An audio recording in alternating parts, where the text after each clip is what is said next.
Hey everyone, so today I'm going to be doing a review on Koda Kumi's 2008 live tour, Kingdom.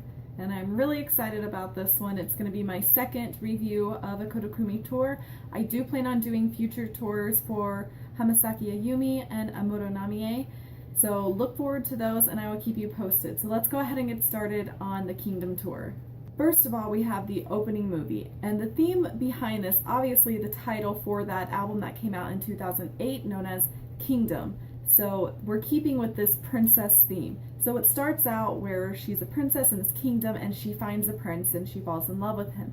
But then the devil finds out about it and then basically says that he will spare the prince if she becomes the devil, which she gracefully accepts. And then she turns around, her eyes are glowing red, and then the whole concert starts. And oh my gosh, I love this opening. Like, it was just so powerful. So first you've got all her dancers coming out, and they've got these leopard printed cloaks on, and they're going around this projected circle that's on the stage. So it totally looks like a cult summoning, basically, of the devil, which is probably what they were going for, seeing as how the video featured the devil. And they're all dancing around here doing their thing, and it's playing the song for Under, but it's kind of a different mix just because we are getting the intro here. And then all of a sudden Koda Kumi comes out in a cloak too, up in the air like this with her hood on, and oh my gosh, just it was such a powerful way to enter into the stage.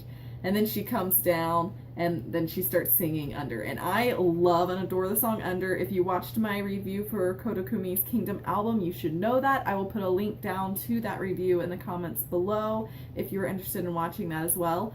But that song I adore. And so for her to open with it, I was so excited to see that.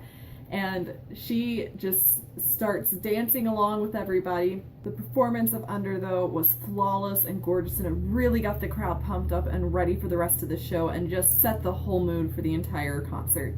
So great job on that introduction. Couldn't have asked for anything better. The next song that she goes into is Freaky, and this was a really great performance. Her vocals were so strong and top-notch. Like, she hit every note flawlessly. And the best part of it for me was when she puts her hood up and then she blends in with her dancers as they're dancing on the stage. So then you don't know which one's Koda Kumi. I totally stared at their feet. I was like, I'm gonna find which one you are because I know you're wearing spiffy shoes compared to everybody else.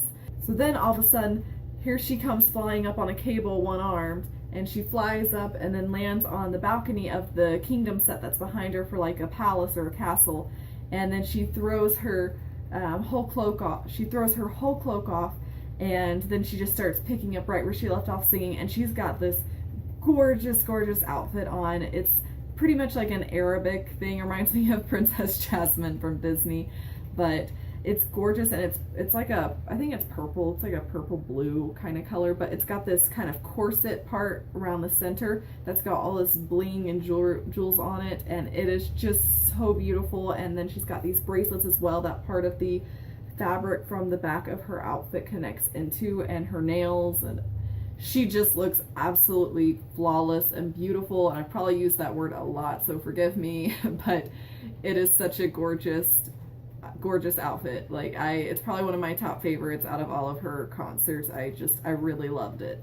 The next one is Cutie Honey, which she has literally sung the song in like almost every single concert since the first one.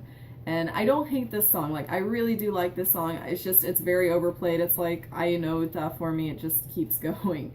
But I really enjoyed this performance. The best part was when it suddenly stopped and there was a breakdown and these poles came out, like pole dancing poles, and two of her dancers and her go over to dance on them. And I was kind of like, oh, wow, I wasn't expecting this. Then she starts to dance on it, and singing with it, which I didn't really love the beat with that song. It was just kind of off-putting in a sense. But it was still a great performance, and of course then she wows us when she goes like upside down, hanging off the pole with like her leg hanging backwards and all that, which is a really cool trick. I actually have a pole myself, because when I first got married, one of my friends gave me a gag gift, and it was a pole dancing pole. And my husband, the first time he saw it, he literally asked me, how much weight does that hold? Because he wants to use it because he thinks it looks hilarious and awesome. He just wants to swing on it. It is incredible exercise. I will definitely tell you that, like, arm strength, I give those girls props. Like, it takes a lot of strength for that.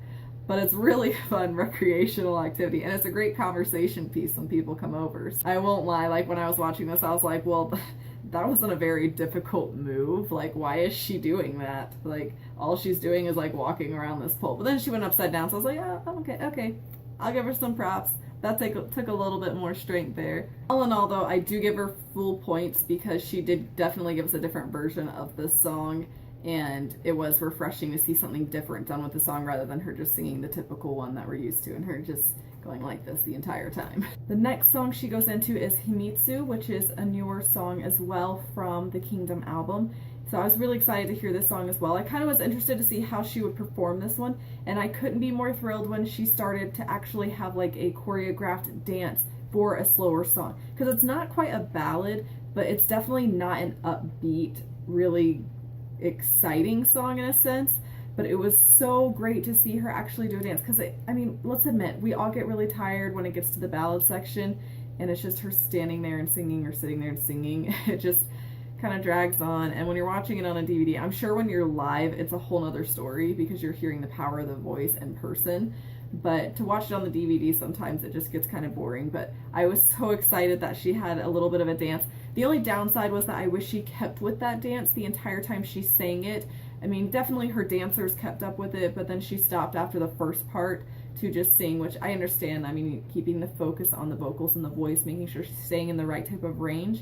But it just would have been really nice to see her add that dance and just keep on with it throughout that performance. Next, she sang More, and I love this song too. It's probably one of the better ballads that I love because it's got that deep blue, like almost a jazz sound to me, and it is just so powerful. Like, her vocals are so beautiful in this, and I just love the emotion that's behind it. And the instruments with it just make it so much better, and just how she just belts out that like, I love it. And how the microphone just comes down from the ceiling and then she's just holding it. Like, it's just it's a beautiful performance, and I was really excited that she sings so many of her newer songs from the Kingdom album at the initial get-go of the start of the concert, because it really got you geared up for the concert and made you really excited to be there, rather than just starting out with all these, oh, we've already heard that, we've heard that, we heard that, you know, kind of thing.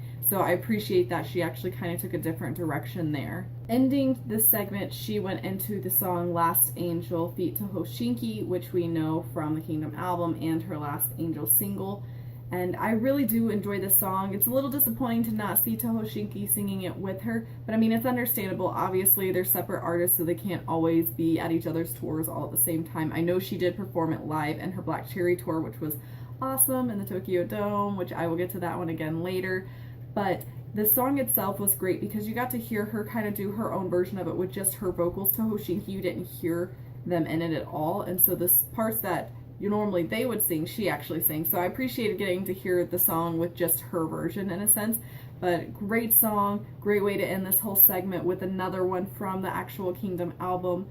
And then of course, then she exits the stage and we're heading into our next section, which is going to be the ballad section. Of course, we had to start the ballad section with my favorite song, Ainota.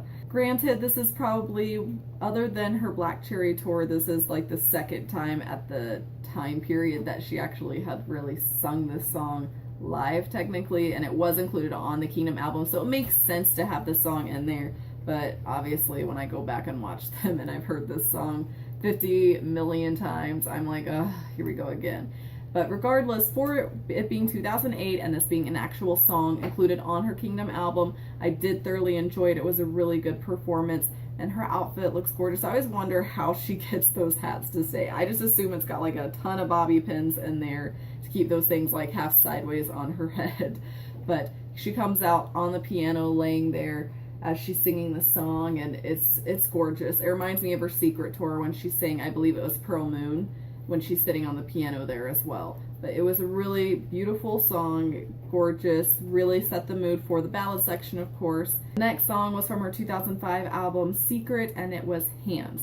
And I really, really love this ballad, so I was so excited to hear her sing this one again. I love it far more than Ainota, and it was such a beautiful performance. Like, I love how she's got the special effect and where it's got the projection of the man standing behind her. Like, it's so powerful, adds so much more emotion to the song, and just seeing her, how she acts so well when it comes to her lives. Like, she's telling these stories every time she performs, and you can just see the emotion on her face and in her voice, and I just love that aspect whenever she performs live, and how she's getting down and singing, and then you've got the character at the man's behind her like this, trying to hold on to her, and it was just, it was so beautiful. So amazing performance for Hands. Probably my absolute favorite performance in this ballad section was Hands. Then we go into her song Someday, which is from her Best Second Session album. And I love this song too, and I just love how this is where you start to see her interact with the crowd and the fans as she's walking down. So it's a really thin stage, that part that's going off towards the center, but I really love that they did that because she got to be so much more up close and personal with all of her fans, and just to see the excitement on their faces, and as she's just waving to them as she gets closer and closer, and she even touches a few of their hands. Like, it was just so cute, and I bet the fans were just so excited. And I mean, I'd probably be just as excited if I was in there. I'd be the spastic one like this, waving to her and hoping she just would at least like touch my hand or give me a high five, you know, or something. 10 is Futaride, so we get to hear the other version from Yume Nota from her Black Cherry album, but we get to hear the opposite side, which is the happier version. And this is a beautiful song as well. I really do love this song, and so she's just sat down on a chair for this one, and it was a really good performance. Not my favorite, but it was still really good. And then she goes into where, of course, she brings an invitation out, and somebody from the crowd is going to be chosen to get to sit next to her while she sings. And she goes to her idea of the song menu here. So when they choose the person, they came up and they sit down next to her. They even got, like, I believe it's like a little dinner cloth napkin looking thing, and then she gave them the book. They opened it up, and it was like a pop-up of the kingdom. I love when the girl opens it and Kumi's like, "Da-da!" or something. She makes this sound, and it just makes me laugh every time. But she opens it up and sees the songs on there, and then her fan gets to choose which one. She chose the song You, and I was really excited because I love that song too. It was one of her #1 singles, and I just love that song. It's so beautiful. So of course she starts to sing it, and the girl's just over here crying and losing it. My husband always laughs at that every single time. I love it though. It's just so cute. I love and appreciate the fact that Kumi always takes time, usually in almost all of her concerts, unless it's like an anniversary tour, then it's more about her. But at all of her tours, she brings someone up on stage. And so I just feel like to give that up close personal relationship with your fans is such a big thing for an artist to do. And I just really appreciate that it means that much to her that she's willing to offer somebody that opportunity and chance. It's just a really cool thing in my opinion. Then she sings Kiseki. And I'll be honest, I honestly didn't know what song this was at first. They started, because it was an acoustic version, which obviously Kiseki itself isn't technically an acoustic song.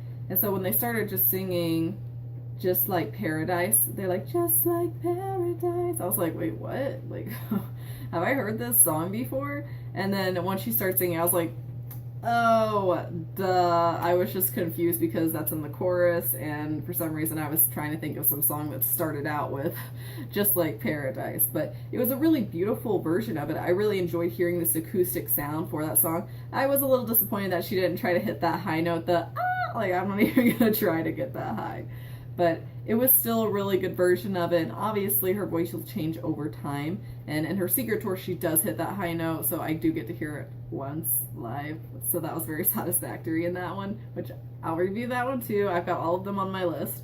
But this was a really good performance of this song, and I appreciated again that they kept it refreshing with the fact that she didn't just sing the typical songs. They changed it up and kept it with a different type of instrument behind it. Ending the ballad section, we go into the song Wind, which this was a really cute version. At first I was kind of put off a little bit by it because I felt like she was off for how the instruments were, but it's really cute. I love how they have the gotta keep going towards the future, something like that. And like it was such a cute upbeat thing, and as she's leaving that really thin stage again, she's waving and touching her fans' hands, and it's so sweet and cute, and I just love seeing that interaction between them and how excited they get, and they're like, touch my hands.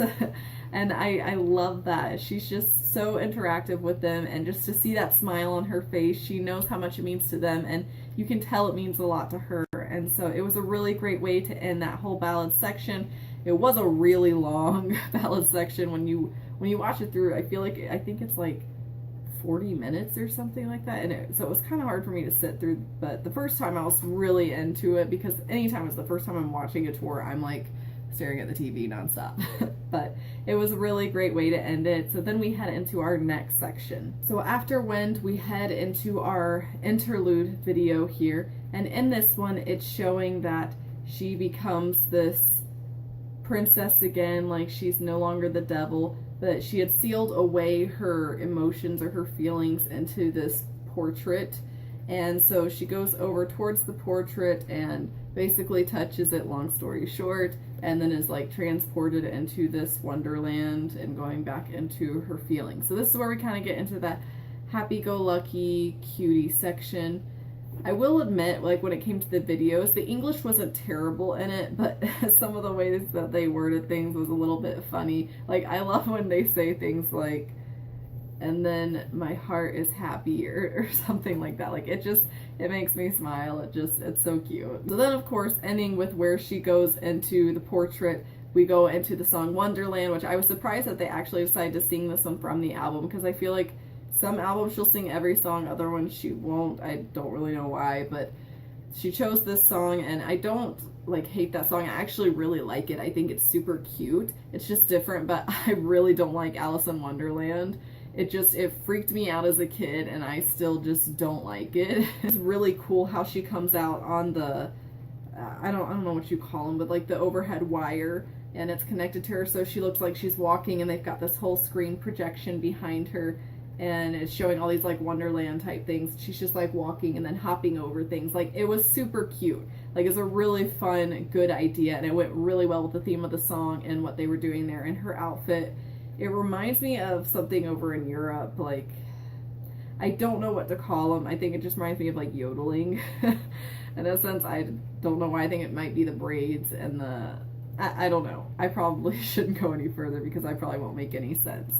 But the outfit's really cute. She's got like these little like stuffed animals surrounding it on certain parts. There is one character in the background video of it that it looks like a pickle or something. Like I don't know. And my husband just makes fun of it every single time. Like it's different. Let's say that. 15 was It's a Small World.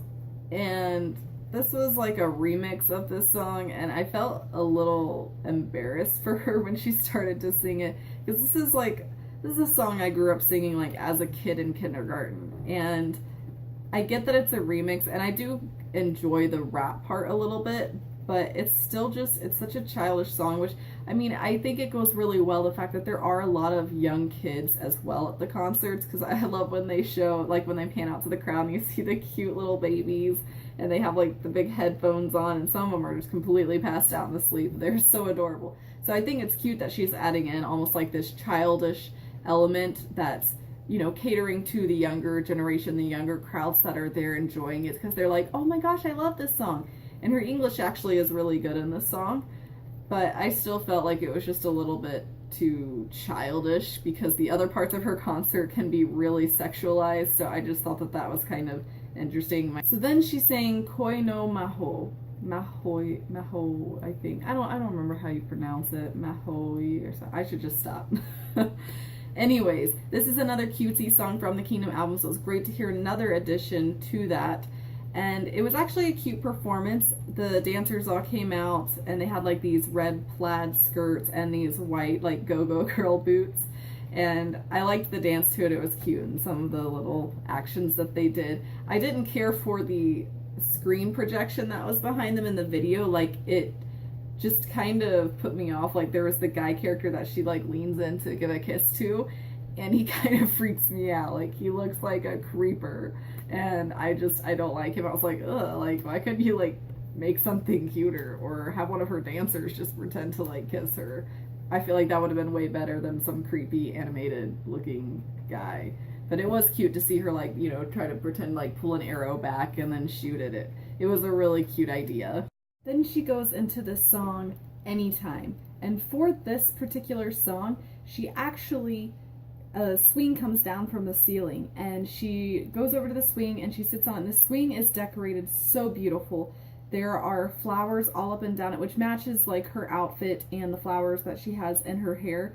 And this is a pretty simple, gentle song, and it's not my favorite. It's definitely a lot slower than the other ones, but it's like an upbeat, slow, cutesy song.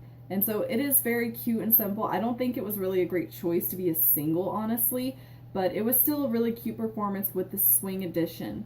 After that comes Run for Your Life, and I really like this song. I love the part where she starts to rap after. She's like, hey, hey, honey, da, da, da, da, da, da, da. I don't remember what she's saying, but it's just so fun and catchy.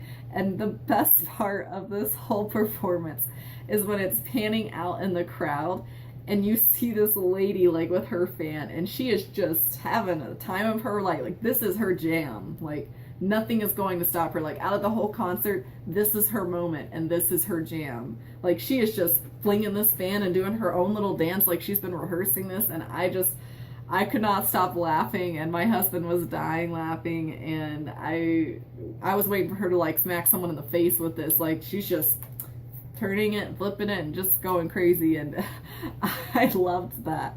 But she does such a good performance of this song, and I loved her singing it live because I really like this song too. I think it's adorable, and it's just such a good beat, and it's so catchy, and I love it.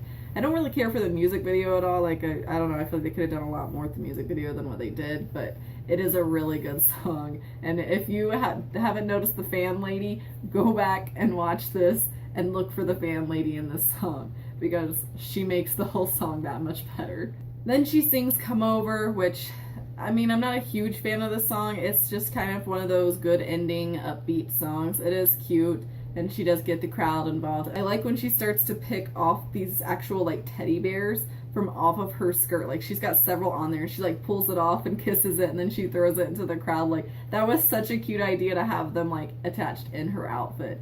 And so I really appreciated the creativity with that. That was so cute, and just added a whole other element to it, which made me actually really enjoy that part of the song. Then she sings Girls, which is the finale of this cutesy section, and it's basically the section where everybody gets pumped up because all the streamers shoot out and everybody's jumping up and they've all got their towels out and they're all excited. And I mean, it's a good performance. I like this song, Girls. It is definitely a crowd pleaser, gets you pumped up, but it's, you know, it's basically the second the streamers come out, you know, it's going to be the end of the tour, and the encore is going to happen here soon. So then for the encore, a video is playing where they have to, like, find Koda Kumi in these different sections of the video, and like kind of like a Where's Waldo in a sense. And so then when it's actually time for the encore to happen, they're saying, well, where is she? And so the spotlight's going around, and then she just comes out on one side and she's like, oh, and then everybody recognizes her. So then it starts into her medleys that she does.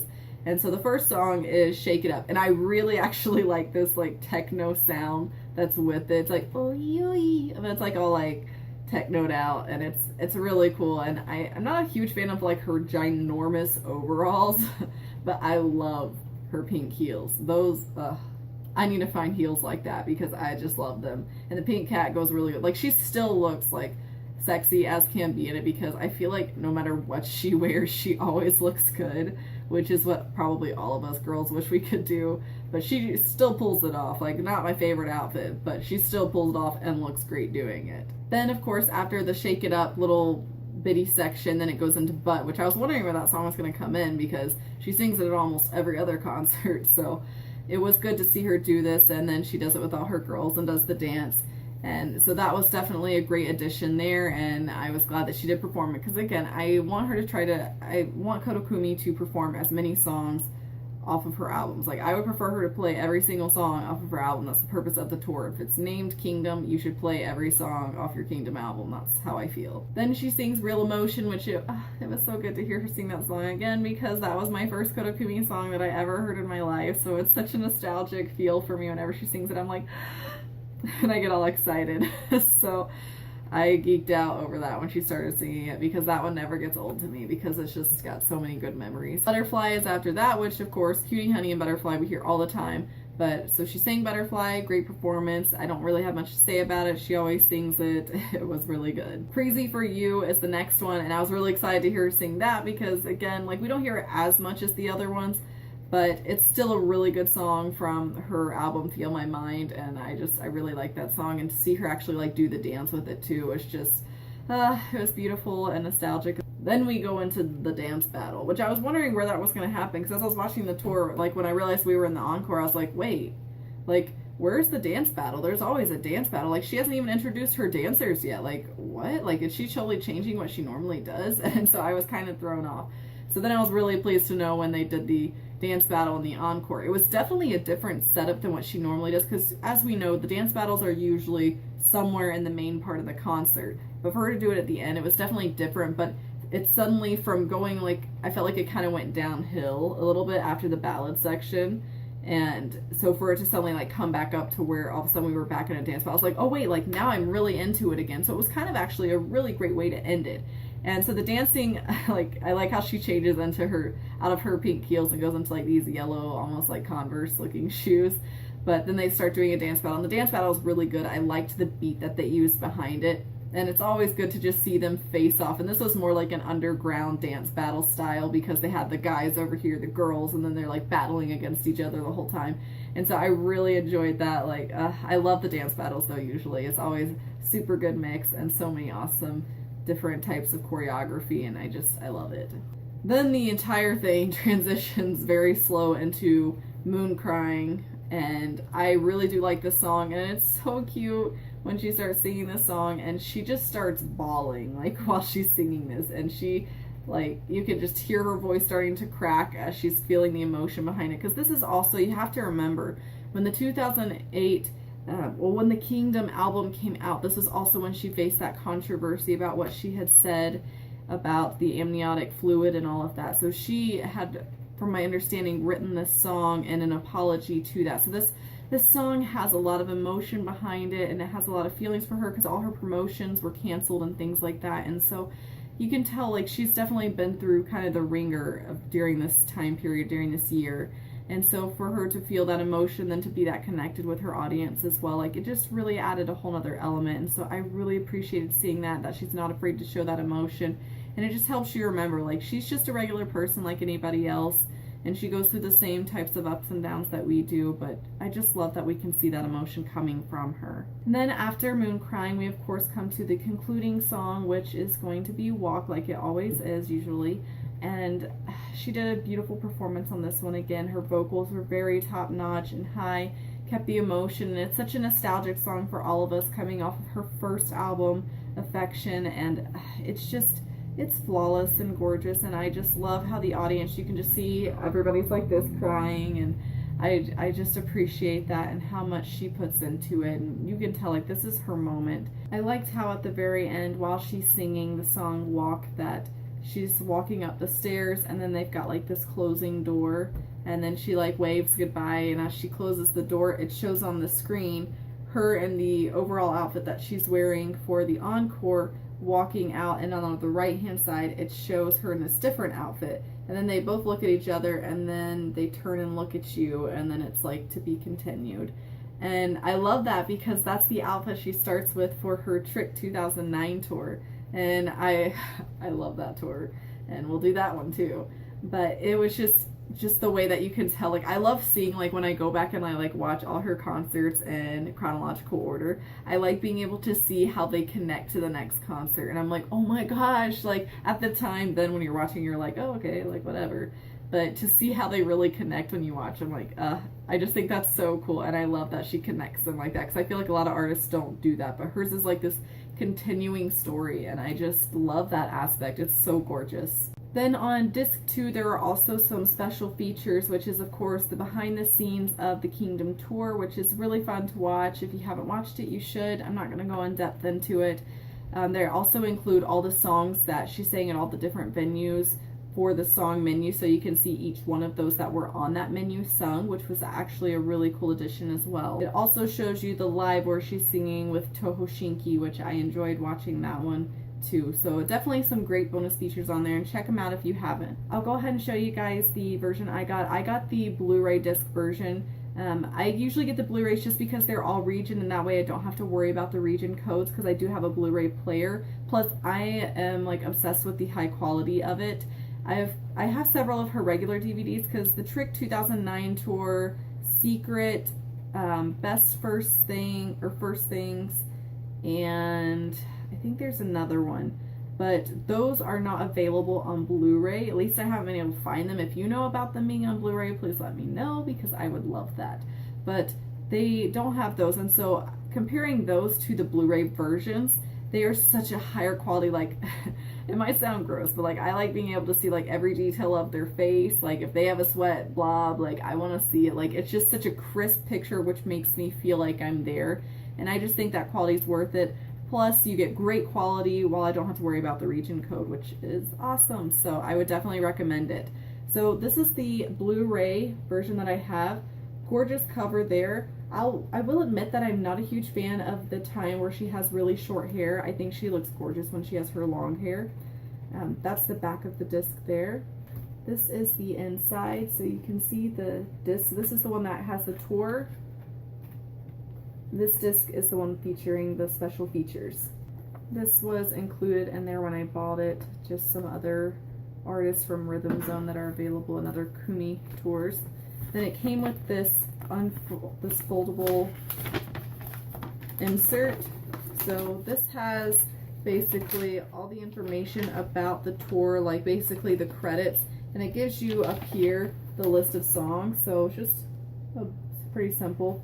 And then when you flip it over, it has all these different pictures from throughout the entire tour when you watch it. So all sorts of different images. There's tons of them in there. And yeah, so I mean, you'd have to look pretty close at some of these, but not the best insert that I've seen for a Koda Kumi concert. I like the ones personally that have like an actual booklet with the photos, like her, if you watch my 15th anniversary The Artist tour for her, I really enjoyed the photo booklet that they had in that. I thought that was really nice. So I will put a link for that one below if you haven't checked it out.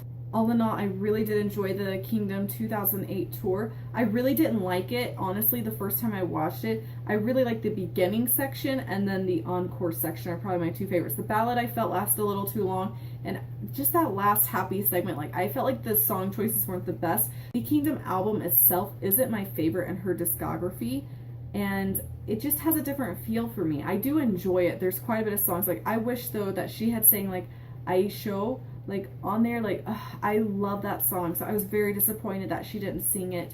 And I think there was maybe one or two others that she didn't sing, but she did a really good job with it when keeping the theme with like that castle princess theme, and so it did have a really good flow to the storyline in keeping with that. But as for the rest of the tour itself, like it wasn't the best. The background designing, everything that they did with it, and the special effects were definitely really good.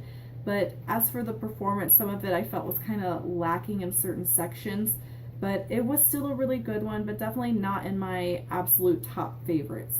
Thank you guys so much for watching. If you have seen the 2008 tour, please put your comments below and let me know what your thoughts were. What was your favorite section? What was your favorite performance?